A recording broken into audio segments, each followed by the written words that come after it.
Sur les vidéos, des soldats de la garde républicaine surarmés déplacent plus d'une dizaine de corps ensanglantés de civils. Ce sont eux-mêmes qui viennent de les tuer avec leurs armes de guerre. Les scènes qui se sont produites à Goma le mercredi 30 août dépassent l'entendement. Elles illustrent les profondes défaillances de l'armée congolaise et de son leadership politique qui devrait amener à un sursaut. Bonjour et bienvenue dans le 35e épisode de la saison 3 de Ponajek, la capsule audio qui tente d'éclairer l'actualité de la RDC. Je suis Pierre Boisselet, coordonnateur des recherches sur la violence à l'Institut Eboutelli, et cette semaine, nous nous intéressons au massacre de civils par des membres de l'armée congolaise à Goma. Au centre de cette tragédie, il y a un mouvement politico-religieux présent depuis quelques mois dans la capitale du Nord Kivu.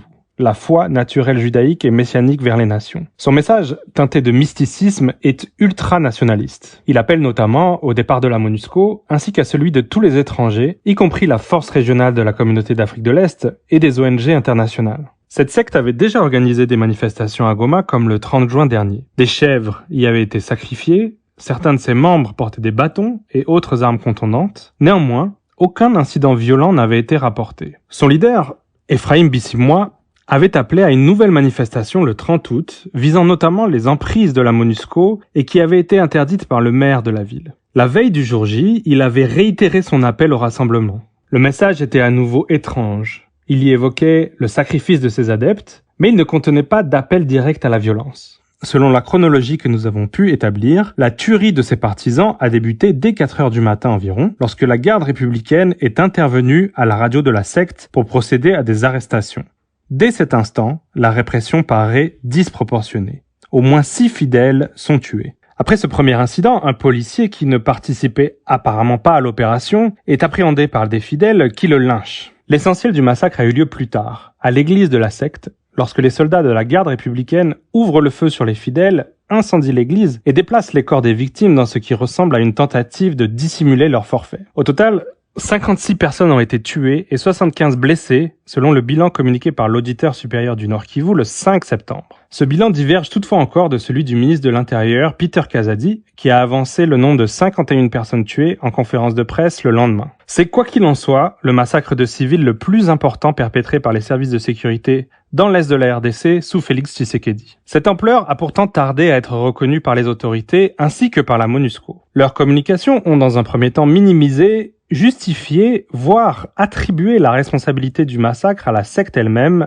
ou à sa supposée manipulation par le Rwanda. Pourtant, aucune arme de guerre n'a été retrouvée parmi les fidèles. Cela souligne que l'exécutif et la mission de l'ONU se sont laissés à minima manipuler par les informations fournies par les FARDC. Il a fallu attendre que des vidéos de l'incident soient diffusées sur les réseaux sociaux, remettant radicalement en cause la crédibilité de cette version pour que le président Tshisekedi décide, à partir du 1er septembre, de l'envoi d'une délégation ministérielle à Goma pour éclaircir l'affaire et que des militaires soient jugés. Cette initiative, bien que trop tardive, pourrait être salutaire tant nombre de points restent à éclaircir. L'ordre d'opération que nous avons pu lire qualifie notamment la secte de supplétifs du mouvement M23 RDF, dont la marche aurait eu pour but de semer des troubles afin de faciliter l'infiltration de l'ennemi dans la ville. Cela ne s'est bien sûr pas produit.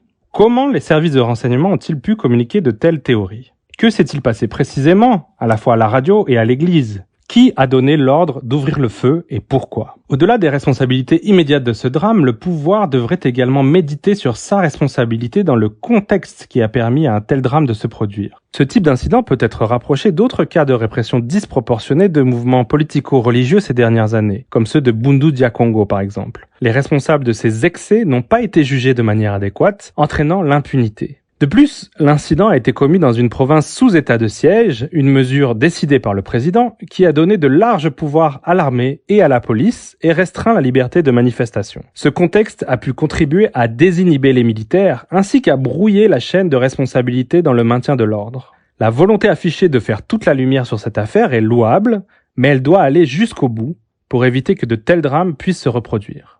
Pour recevoir Ponajek chaque vendredi sur votre téléphone, rejoignez notre fil WhatsApp en envoyant GEC, G-E-C, au +243 894 110 542. À très vite!